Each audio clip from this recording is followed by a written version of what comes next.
Cup of fucking tea. It's not going to... I'm going to break it. Lovely. That's all I need. There you go. Strong as fuck. That is dark. There's not residue sugar on there, is it? 1 grain, I can taste it. One grain I know of sugar. about it, yeah. Tell me if there's a grain in that. I want to know. No, it's all right. It's all right.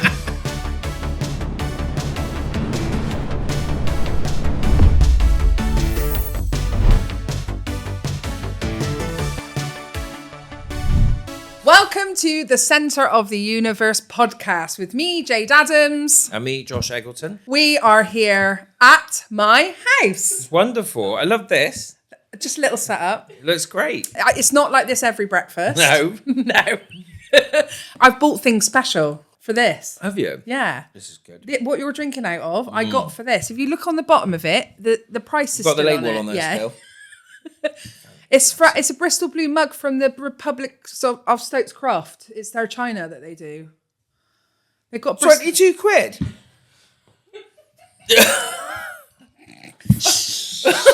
You shouldn't see how much this is as well. Fucking hell! What? This butter dish. Oh, it's got the Bristol Fuck me, scroll look at on that. it. Fucking look at that. Let me guess. Go on.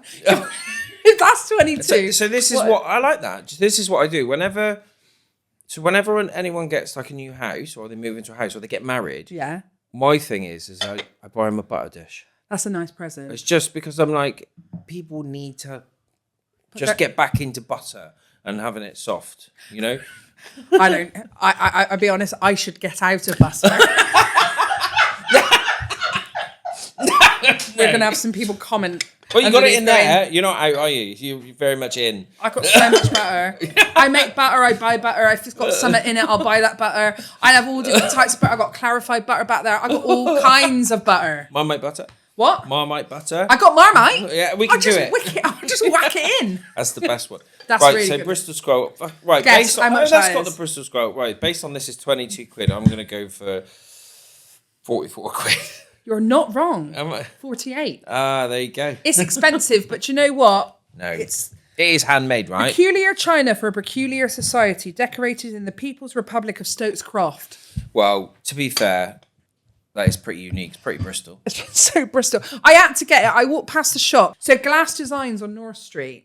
Oh yeah. Because there's a bit of a theme going on with everything that's going to be happening for you today.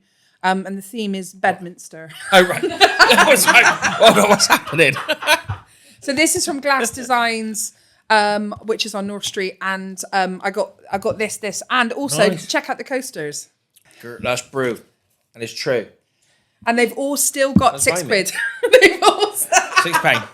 they're so new. This is offering better value. Yeah. Yeah, I think so.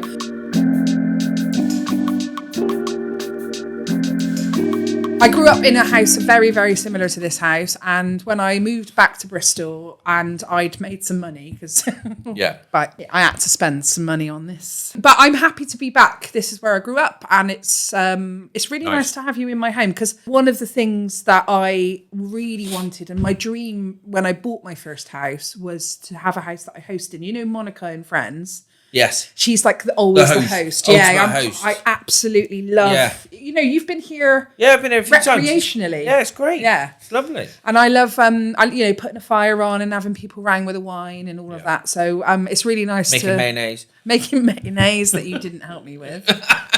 I'm here now, don't worry. I will. So basically, I'm gonna cook for you. I know, I can't wait. I'm so excited. No, I'm don't be not silly. excited. No one ever cooks I was for me. up till midnight. Very rarely I get cooked for or invited over for dinner, ever. Tell us, Josh. Tell us. I know. Tell us why is What that? happens? Maybe my parents' house, obviously, that's totally fine. And then everyone else, pretty much, it doesn't happen. I think it might be a combination of like you're always working and maybe fear. But also, I'm like the easiest person to cook for. I love everything. It's just nice. You're a chef that earned a Michelin Star as well. Yeah, So I know, but I just, I'm very much into like simplicity as well. Things done well. We talked about the bakery around the corner the other day, didn't we? And like your take on it was maybe the cakes aren't as exciting as some of the artisan bakeries, and I agree. But then I take real like pleasure in sometimes a real simple ham sandwich. butter, ham, nice salad. When you say salad, cucumber, lettuce, tomato, traditional, not much mayonnaise, just simple. What about some crisps in there? Oh, yeah. No, you eat the first half. Yeah. And then you put crisps in the second half. Oh, yeah. Don't you think? Yeah. Enjoy the simplicity first. Yeah. And then you add the accoutrements after. Absolutely. But I do love a cheese and onion, like fresh onion, like just sliced onion sandwich. That's in a pub, though. The cheese doorstep, the onion just as thick. One of the first things you made me at the Pony, which was the ploughman's on our first episode. Oh, yeah. You made me a ploughman's. Oh, yeah, I did. Yeah. I was thinking the first time we ever came to the Pony. Oh, the first time you ever... I cooked you loads of food then. Yeah. So I was trying to win you over. Yeah. And here we are. Here I am cooking for you. Yeah. I go through phases of being really excited about the confidence I have of 10 men to cook for you, but then also like abject fear. Walking up East Street yesterday, there's footage of it. Let's cut it in here. So tomorrow I'm cooking for Josh. I'm a bit nervous.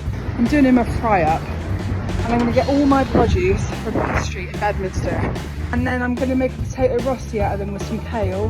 But they've got to be dead sexy because it's a Michelin chef I'm cooking for. Is this one, yeah? Yeah, it's the best toast I've ever had. Everyone has sourdough. Yeah, this is a bit different. It's quirky, it's fun.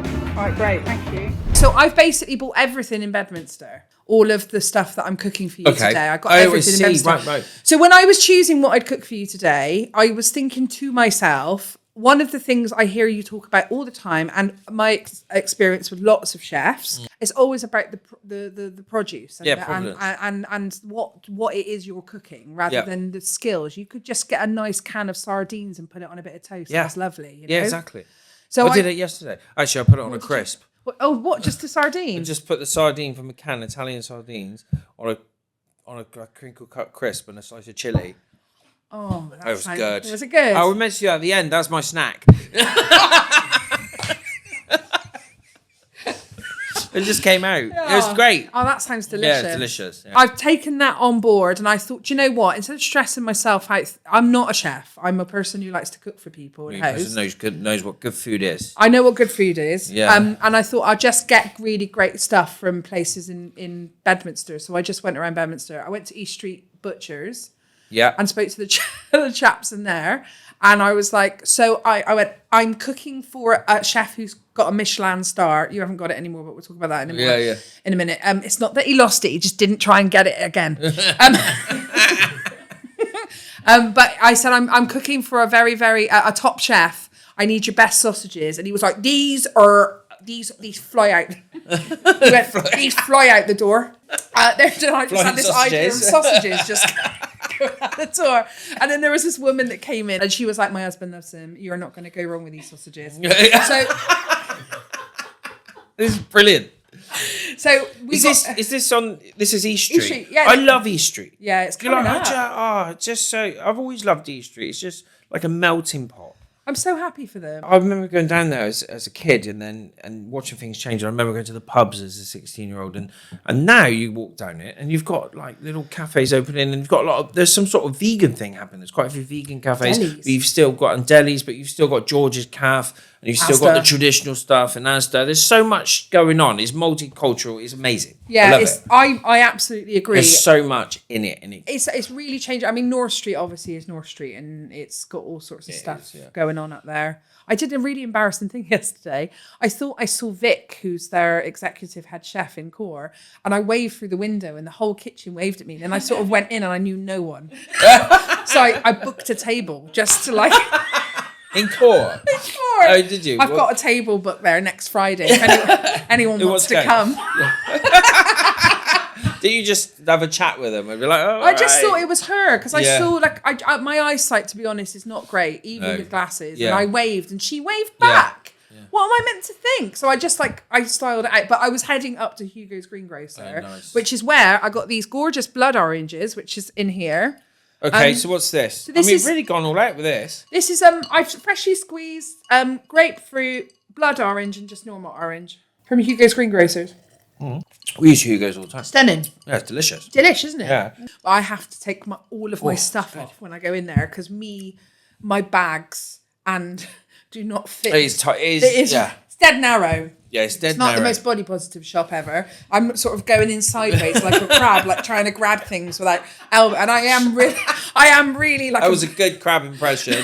I am really like a bull in a china shop going in there. But they've got, it's spenny. These were some expensive oranges, but I thought nothing but the best for you. Thank you. Yeah. So that's there. Also, these teas and coffees I've got here.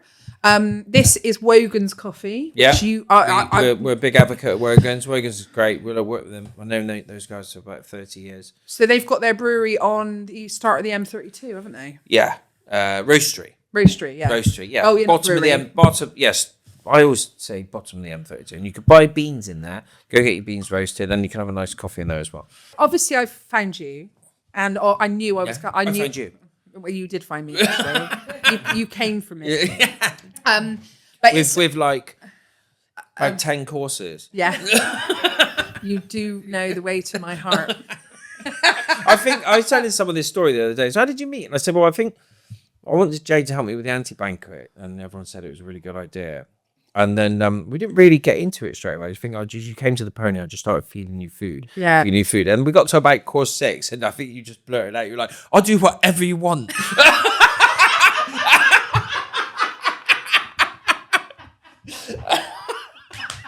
I was like, oh, okay. Yeah. And you're like, yeah, whatever. I don't care. There's a Venn diagram between hospitality and chefs and fat people. There's this beautiful little almond in the middle, which is where I meet, and you really tended to the thing that I am, which is a person with a hole inside of them that wants it filled with exquisite food. Well, I must say that Joe Sims was there as well, and it was all very civilised.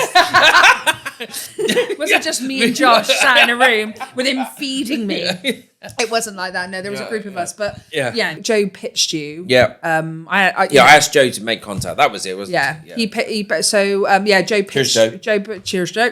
Cheers, Jayde, you absolute legend. He pitched you, and then since then it's just spiraling out of control. To be honest with you, but it's a community that I found, and it's different from the one that I had in London. And I never really found community in comedy because it's so it is so competitive, especially for women, because there's not enough spaces for girls. But the restaurant trade's like that in London.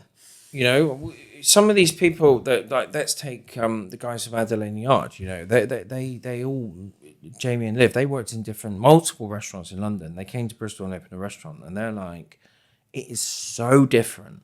It's so like you all support each other. It's all community based. Like in London, it's like they're like, fuck everyone. Yeah. It's dog eat dog. And that's what I've found about the comedy industry is it's real dog eat dog. You don't know who you can trust. You don't know what you can say to people. And obviously I've met some really amazing, lovely people. Well, it's not like it's all not, that. It's not all it's of not them. sweeping generalisations. But I desire to have a group. I want to be able to like turn up to core and them know who I am. I want to be able. They probably did. It's always been my dream to like rock up to a place that I could walk in the Pony. I could walk in. I could walk into the Kenny anytime I wanted, and I'd be treated like an absolute. And it's been. I've always wanted that. It's great. Like it's a real privilege. I'm not. I'm very grateful for it. But that was one of the pulls coming here, which was I'm going to find my people here, and I really have. And people get it in their heads that they're like, do you know what I want to do? I want to get a farm. I'm going to live in the middle of nowhere. I'm going to buy some land in Wales and I'm going to build a house. And then they get there and there's no one around. Yeah. And then they forget that actually you need people. Yeah, and this is what has happened here. And and it's not just obviously you're great, and so the world that you've invited me into is fantastic. But I've met so many different pockets of people. I never thought I'd work so much in Bristol. Like I've done gigs at I DJ'd at. I DJ'd at the Bristol Beacon for Billy Chip, who you know. Yeah. I did a gig for them, and I was DJing with James Hype. Yeah. At the Bristol Beacon, I was like, you do know that I've only done 15 gigs, and I actually don't know what I'm doing. Luckily, no one watched me because he was on at the same time.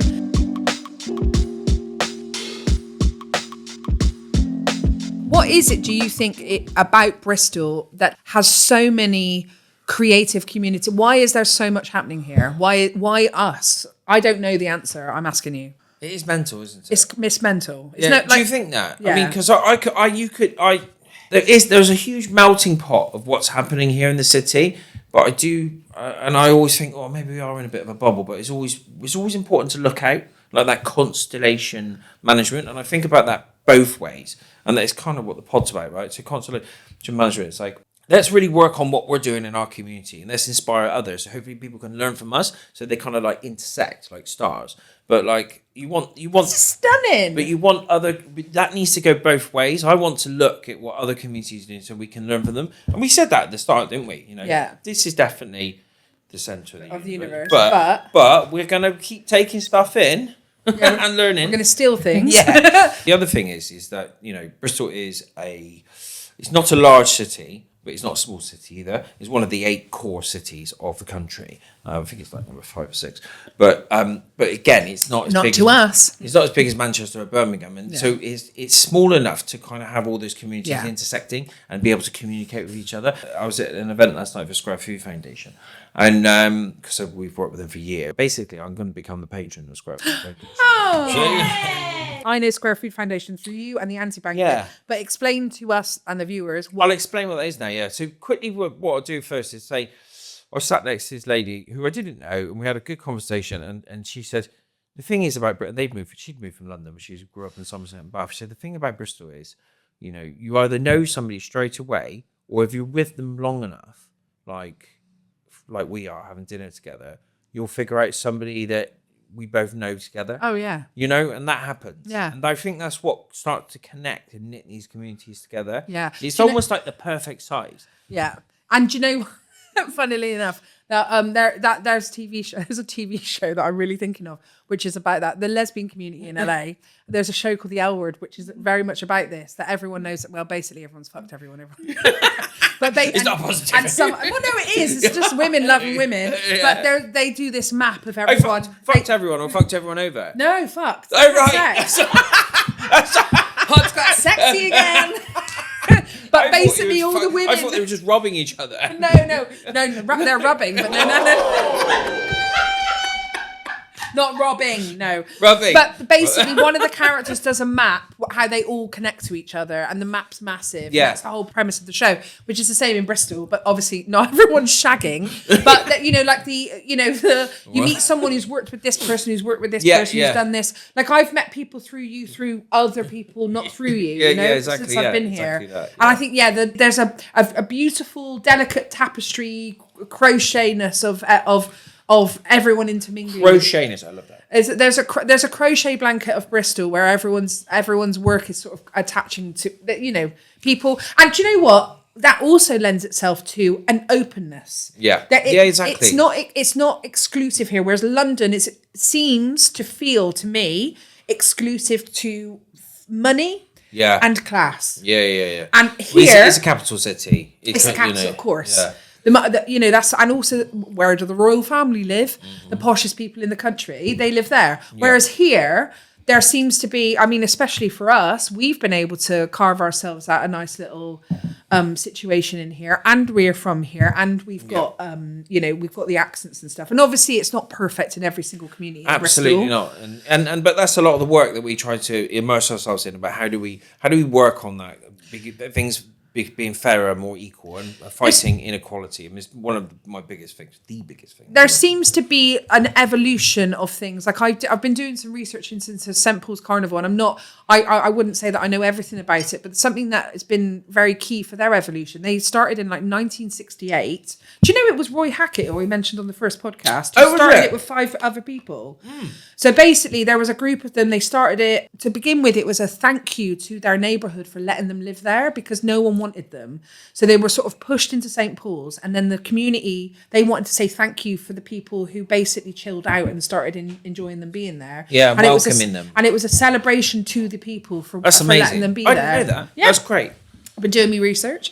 But what's been interesting since they've gone through so many different, sometimes they've had to cancel it. I know, yeah. There's been problems with regards to the council and safety and all of this, but there seems to be this they won an award at the Bristol Legends, and what seems to be happening in their own community is evolution and conversation and trying to make things better. And I think that's another thing. It's like, we're not saying Bristol, the centre of the universe, is perfect. It's not.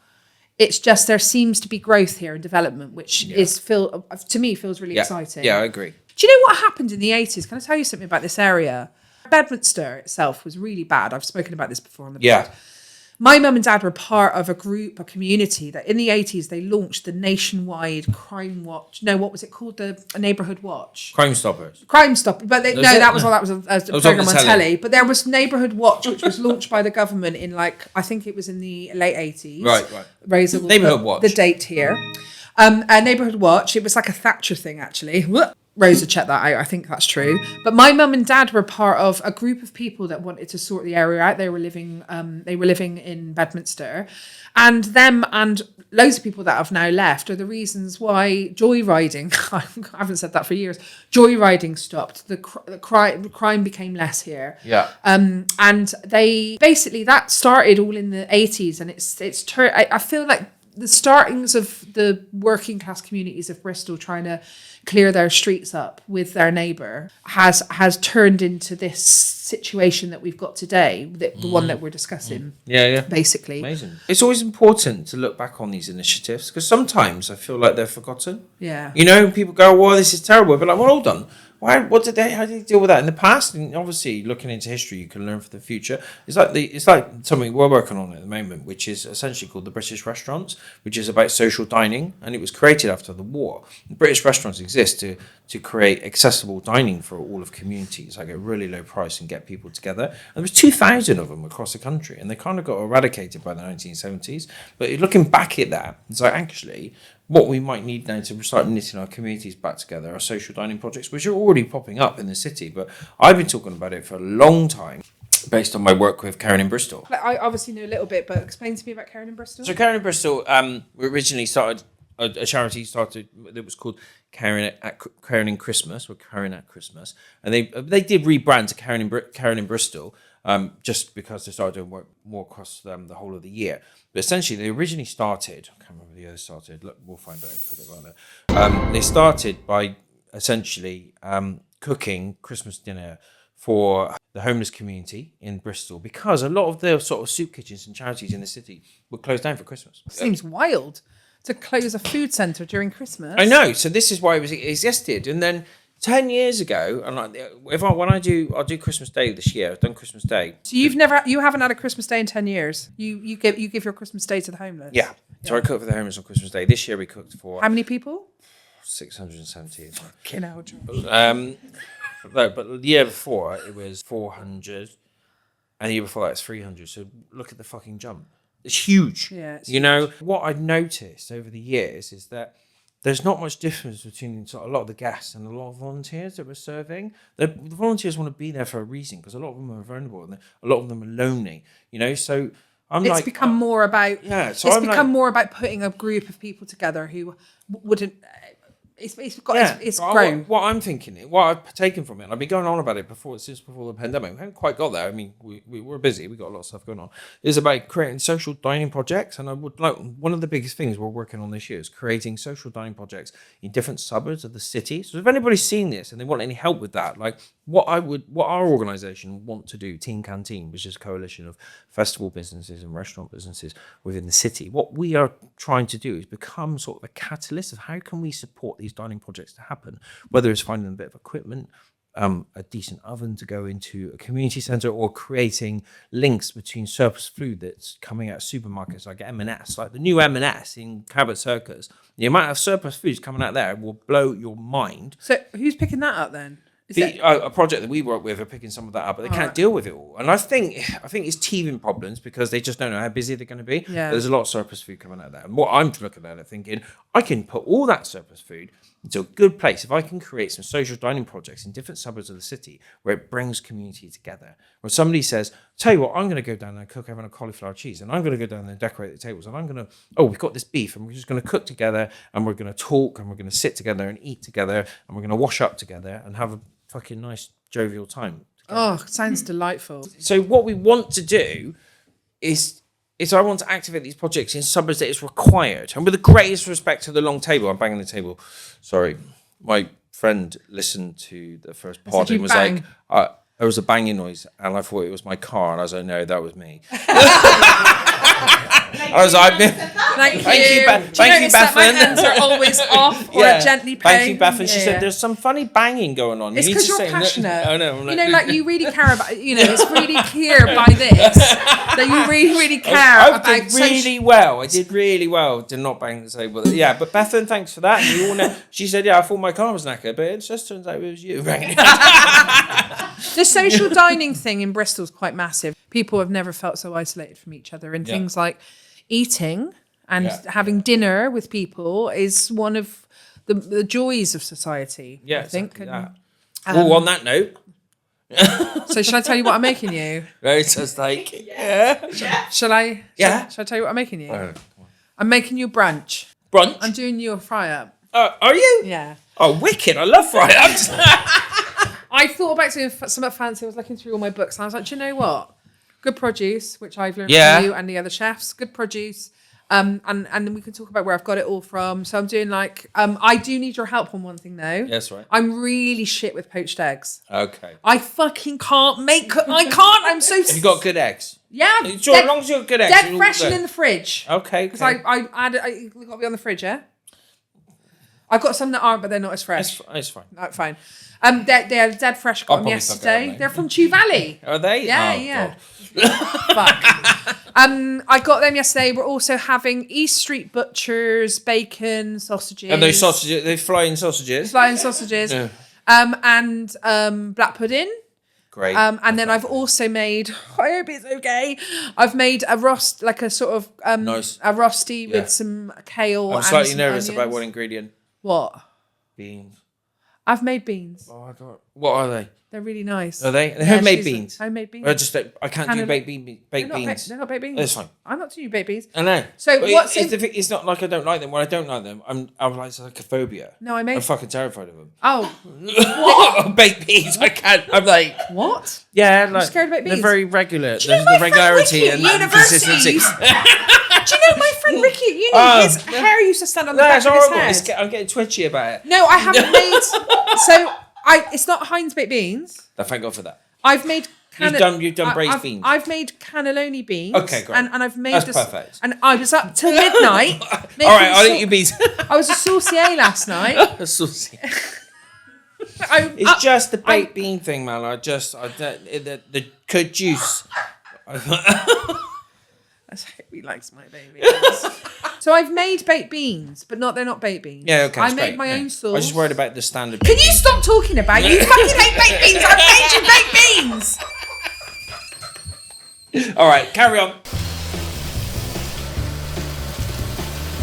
They're looking fab.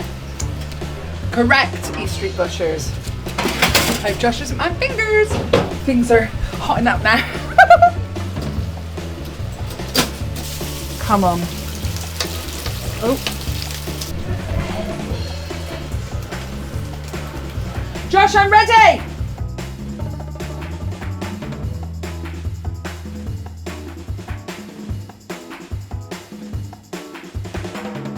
So here you are, brunch a la Jayde. Amazing. I mean, English breakfast is one of my favourite meals, but I only have it like once a year. Do you? Wow. How weird. You've Maybe served once, at the Pelican. maybe once or twice. Like when because you got to commit.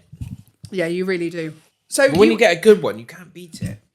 I love so my favourite in the town I've had so far is at the Bristolian in Stokes Croft. Well, I've not been. That's a really good that fry one? up. It's delicious. It's great. It's called the Bristolian as well. I reckon. Going simple as well. I'm quite into this simple thing, like going back to just simple things done really well. You can get a really good fry up in the Riverside Cafe in St. Anne's. That's nice. But they don't open Sundays because I went there recently. On Sunday it was closed. Come on, guys. Open on a Sunday. But I think that you go in there on your own as well, and you just sit and have a cup of tea, have a nice breakfast, and it's great. It's really sort of like clean, fresh, dry. It's not greasy. It's like great. It's like this. Clean, fresh. Sounds silly when I say dry. Do you know what I mean? Yeah, not too oily. Yeah. Yeah. Hash browns are like dry and crispy. The black pudding, Nice crust, crispy. The toast is crispy. Can you see my... No beans, no bean juice. Oh, Josh. No bean juice. How was it? Yeah, it's perfect. I'm going to cut my egg open and have a look. Go on. Oh, come on. Perfect little... You've smashed that, mate. You've smashed everything Oh, else. can I tell you about the toast? Yeah. So I go in Park Bakery on North Street. They've opened a cafe up They've there. opened there, yeah. Is it a cafe? Yeah, it's a cafe as well. Oh, right. And I went in there and I told them my story that I was making food for a Michelin chef, and they went, here. She was like, everyone goes for sourdough, but I think the spelt sesame toast is the best. And so that's what you've got. Mate, it's great. The beans are really good. Because you know why? Why? They're nothing like baked beans. Yeah, they're not. I'm so glad that didn't fuck up. It's great.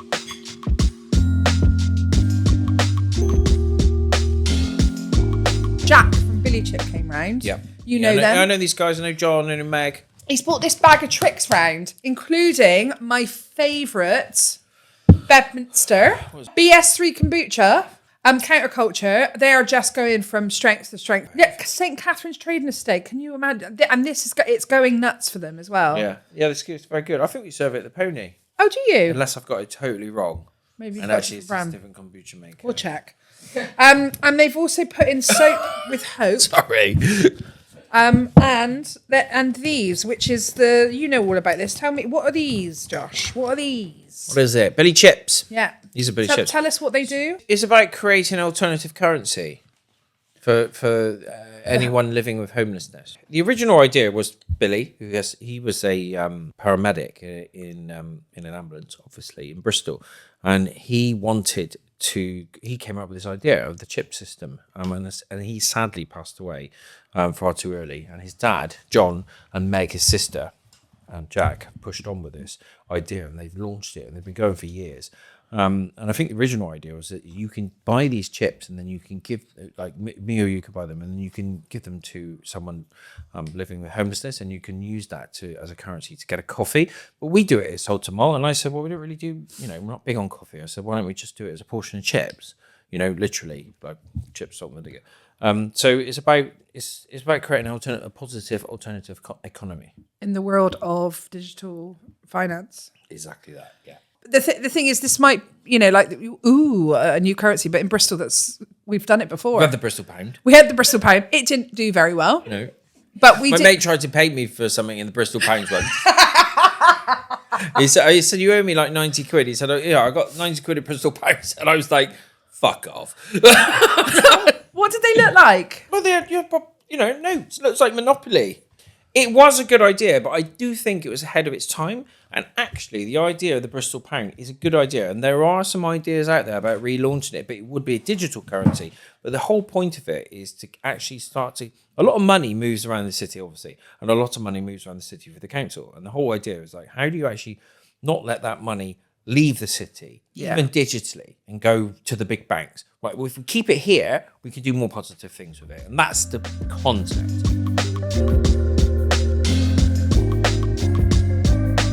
Lemongrass, mango, or citrus? Lemongrass, please. Yeah, I thought so.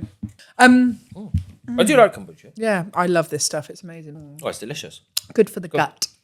Well done, Counterculture. Please make me, if you ever do a TV advert, because I'm from BS3, I think I should be your spokesperson.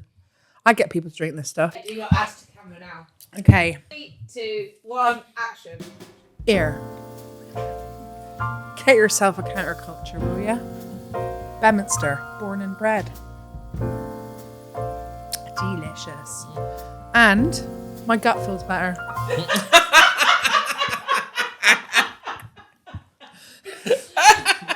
There you go. You're welcome. Didn't even no hashtag ad here. We got given these Does it help with digestion? by someone else. Yeah. So Like the fermented- jasmine tea. Yeah. So you remember when we didn't have the turnip cakes turn up? Yes. Well, Josh and I we went to Fresh Bakery only the other day to have the turnip cake, and I am here to tell you it is sublime. It is sublime.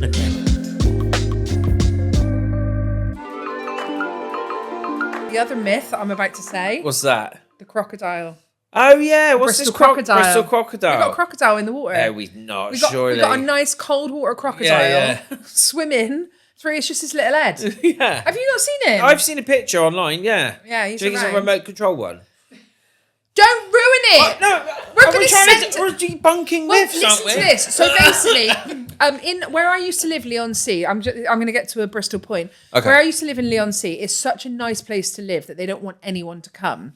So basically, they've got this thing they do online, which is where anyone posts what Leigh-on-Sea looks like. Everyone that lives there says, it's a shame this was in 2022. It's a shame what happened after the wave. Basically, they try and put it out there that the Leigh-on-Sea is now underwater and none of this stuff exists. It's not. But it's not. No, it's still Okay. beautiful and it's 45 okay. minutes So you think from they're London. doing the same thing about the croc? I think it's to like not let people how lovely it is. But, Yeah, maybe. But I think it's the townspeople sending things out from the town in order to protect the integrity of the. This is not related, but it's made me think of it. Go on. A few years ago, or maybe a year, I don't know. I saw it in the paper 24/7. A beaver was spotted in the new cut because they've been reintroducing beavers into the wild. I've been reintroducing beavers into the wild as well. Josh, carry on. That's it. That's all I got. There's no myth. No. I got one. No, let me talk. I got one more thing to say. Oh no. Yeah, go on. This is exciting. Yeah. So I have been part of I haven't been around for a while, girls. I swim, don't put my head under it, Conham River in Hanham. And anyway, there's a group of activists that are trying to clear up the rivers here because there's a real issue. Another community of people trying to do great things in Bristol. And amazing woman called Charlotte Sawyer, who's a director who lives here. She's made a film called Rave On for the Avon, which I went around and did a sort of Q&A for. And basically they keep an eye on the river for each other. So I'm part of this WhatsApp group and they basically do like poo watch. And like they let other swimmers know if you can go in today and they all test it. But something amazing happened the other day. And this is a great sign for our river. They spotted an otter. Oh, did they? Yeah, amazing. How exciting is that? Yeah, that's great. Which means our river is clearing up, which is a wonderful thing to hear about. Because basically after storms, the overflow from the water companies, which is a major issue all over the country. Yeah, it's terrible. It's happening all over the UK at the moment, which is all the surplus sewage is going straight into our waters, which means that we can't swim. It affects every single. It's awful. But the signs are there that things are looking better. Starting to improve. There's an otter. Rave on for the Avon. You Rave want to on get for the the funk boat down there? You used to have the funk boat. I've been on that funk boat. Oh, there you go. I'm going on again with 100 lesbians on Pride. Ah, there you go. Snack of the week with Jayde and Josh. Gert Lush. You ready for your snack of the week? Yeah. Hold on. We're having breakfast dessert. Aren't Yeah, we? that's what I was announcing. Oh, right. Bang. Snack of Okay, let's start again. No, she's going to put all of that in. Yeah, snack of the week is my favourite thing to do with leftover croissants. Yes. Which is my croissant bread and butter pudding.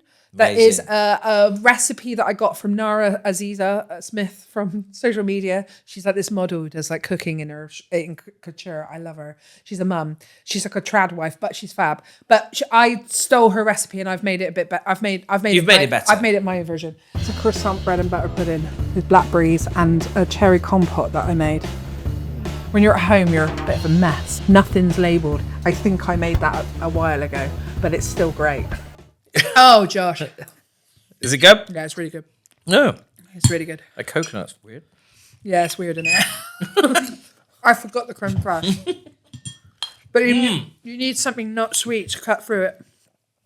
It's great. Thanks. I love bread and butter pudding. And you don't have to butter the croissants, do you? No, I just basically made the custard.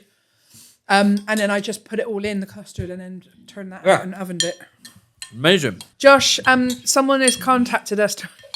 Someone's been contacted us to ask if you're single, and I just don't think you should let anyone know anything because you need some mystery in life. But Elaine, we love you.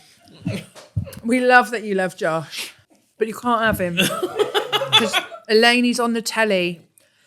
And he can only date other people that are on the telly. No. Stop. Elaine's been in touch, Josh, and she said she wants to know if you're single, so you've got a little admirer there. Oh. Josh is like not really into this whole like being a heartthrob behind the kitchen bullshit, are you? Look at him, he's so uncomfortable. I am. Where are we going to be next week? The SS Great Britain. It's a bit obvious, but also a bit fun. Bit fun. We've got to cover a few bits. You know what? I've never even been on... Oh, this is for next week. Don't worry about it. You've never even been on it? I went on there once when I had to do a catering job, and I was like, I've never been on it. I've loved this. Cooking for you has been an absolute delight been a dream. and a dream for me. Thank you so much. And then I'll do... I'll come up with the snacks next week. Yeah, you can do that for our SS Great Britain. I reckon something fishy. You know, to go with the whole maritime sort of Maritime feel. feel to it. Not a dead otter. Thin.